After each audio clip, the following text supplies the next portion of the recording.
A quick video here to just illustrate how you can check your wheel speed sensors.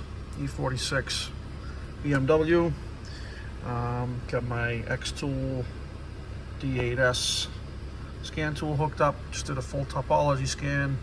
Got a couple of other issues I need to look at that I will get to with time. But today, basically, I was driving home from work, torrential downpour, and shortly after I had the DSC light came on, and the brake light came on, and ABS light came on. It looked like the whole end of the world was happening. The speedometer stopped working, and I immediately suspected that water must have gotten in on the one of the wheel speed sensors, and sure enough, that's what this is showing. So if I go in to look at what's troubling the DSC, a couple of trouble codes, and we'll read the trouble codes. And sure enough, the left rear wheel speed sensors through a fault, probably from all the rain and whatnot in the driving. I wasn't happy about that. But as a quick test, the nice thing with these scan tools is you've got the live data, and you can go ahead and look at the live data. So I'm going to look at my parameters that I've got available to me. I'm going to select the right, left, right front, right rear, left rear. Okay, let's select those guys, and then I'm going to come down here to custom, and we're gonna graph this so we can see it very easily, or you can leave it like this even, but makes it a little bit easier when you hit chart and you can do a graph. Okay, and I'm going to set it up so that I can see all four, and there they are. So I'm looking at my wheel speed sensors. This is the left rear, the front right, the front left, and the right rear.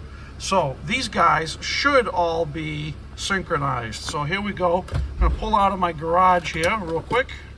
Just going to back out and take a look at that.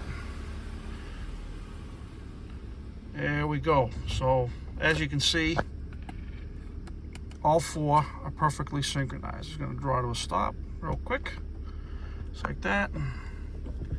We'll pull back in, and the charts, the graphs are all identical, as you can see. So there's no issue with the wheel speed sensor that I can see, at least at the moment. It probably was water or debris that got in there that threw that one sensor to go haywire.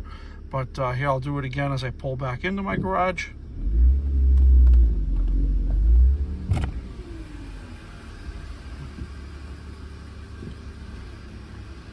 And sure enough, you can see the graphs are all identical. So just one little way that you can use the scan tool to just verify that your wheel speed sensors are working. This is where it comes in nice.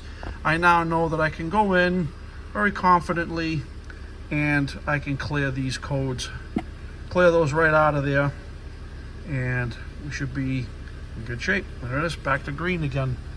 I'll address these other issues maybe in another video. But for now, that's a quick overview of how you can use the X-Tool D8S scan tool to do this type of diagnosis. Not a sponsored video. I bought this tool with my own money. Just wanted to put that out there. But I've been learning how to use all the different functions of this tool, and I really like it so far. It's helped me through a lot of various issues. I'll try and post some more videos as they come up.